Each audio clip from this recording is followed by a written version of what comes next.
예, 안녕하세요. 김정원 노무사입니다. 오늘은 쟁의행위와 민사책임이라는 주제를 가지고 판례를 하나 소개해드리겠습니다.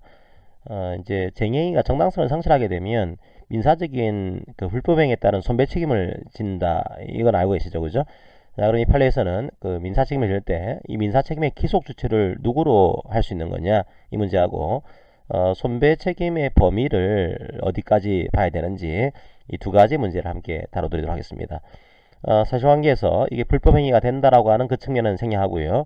이게 불법행위가 되었을 경우에 이 손배 책임 문제를 중심으로 판례를 소개해드리겠습니다.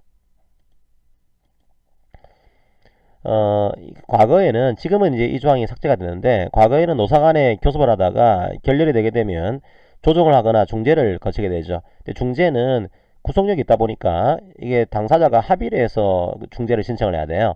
혹은 단체 계약이 있으면 일방이 할 수도 있습니다만, 근데 과거에는 노동위원회가 이 중재를 직권으로 회부를 할 수가 있었습니다. 보통 저희들이 이걸 직권 중재라고 하는데 과거에는 그 조항이 살아 있었어요. 지금은 삭제가 됐습니다. 자, 그걸 염두에 두시고서 판례를 보시기 바랍니다.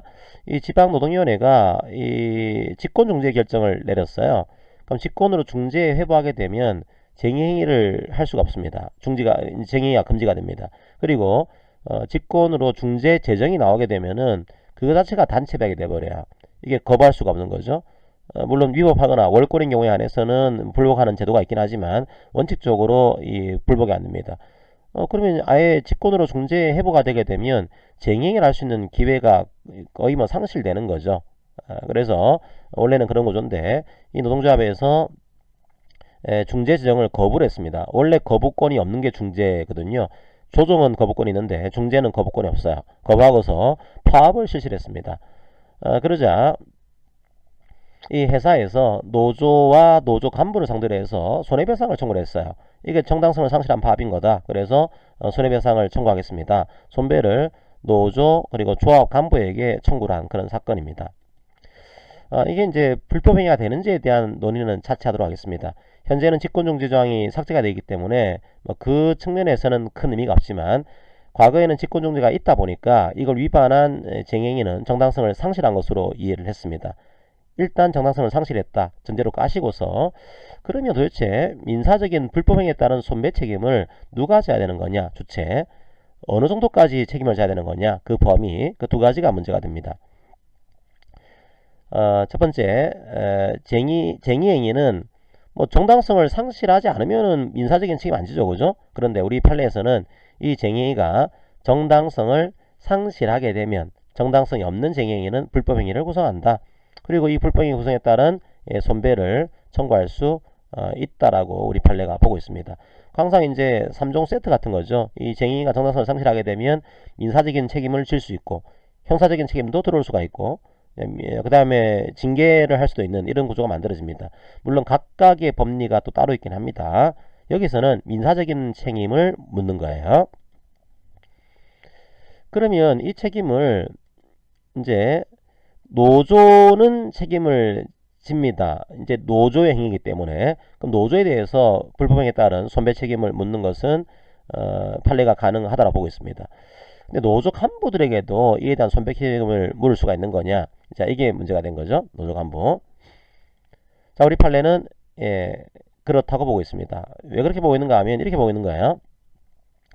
지금 노동조합은 이제 대표의 행위에 대해서도 이 법인이 책임진다 이런 민법상의 조항에 유추 적용해서 이제 어떤 그 노조 대표의 행위라고 하더라도 노동조합의 행위로 봐서 사용자가 입은 손해를 배상할 책임이 있다. 노동조합은 그에 대한 책임을 진다라고 보고 있습니다. 그런데 개인이 책임지는 거죠. 노조 간부는. 과연 노조 간부라고 하는 개인이 책임지는 것이 가능한 거냐? 거기에 대해서 우리 판례는 쟁의행위라고 하는 것은 노동조합의 단체로서의 행위인 측면도 있지만 개인의 행위라고 하는 측면도 있다. 그리고 이 개인 행위를 집단화하고 조직을 해야 되는 그런 측면이 있는 거다. 근데 이 조직과 집단화를 누가 하고 있을까요? 조합 간부들이 하고 있다고 보고 있는 거예요. 그래서 이 개인의 행위들을 기획하고 지시하고 지도하는 것을 조합 간부가 하고 있기 때문에 조합 간부들 개인에 대해서도 책임지는 것이 상당하다. 이런 태도를 가지고 있습니다.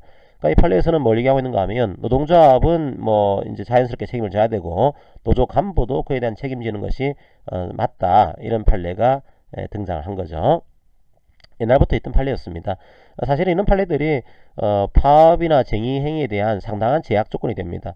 이게 불법이 되는 순간에 그에 대한 아주 많은 손해배상 액수가 들어올 수 있거든요. 왜 그렇게 많이 들어올 수가 있을까요?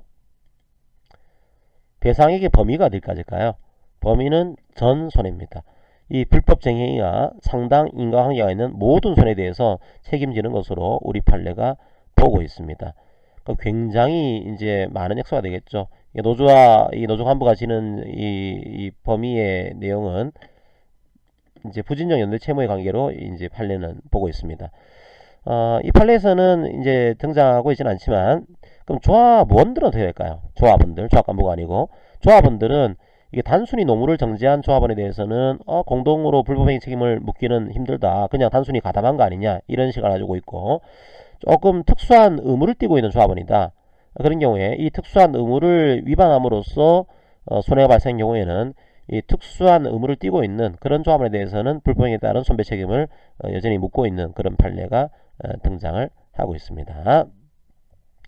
자, 오늘은 쟁의 행위에 대해서 책임지는 범위에 대한 내용을 봤습니다. 특히나 민사적인 불법행위 책임, 누가 책임져야 되는 거냐? 노동조합과 조합간부가 이제 책임진다. 조합원은 좀 특수한 의무를 띠고 있는 조합원에 대해서는 책임을 물을 수도 있다. 손해배상액의 범위는요, 상당 인과관계에 있는 전 손해다. 물론 이 과실이, 사용자가 이 쟁의 행위를 불법으로 하게 하는데 과실이 있으면은 과실상계도 할 수 있습니다. 어쨌든 간에 모든 손해에 대해서 책임을 물을 수가 있다. 이런 판례 내용을 봤습니다. 자, 오늘 판례 강의는 이것으로 마무리하겠습니다. 감사합니다.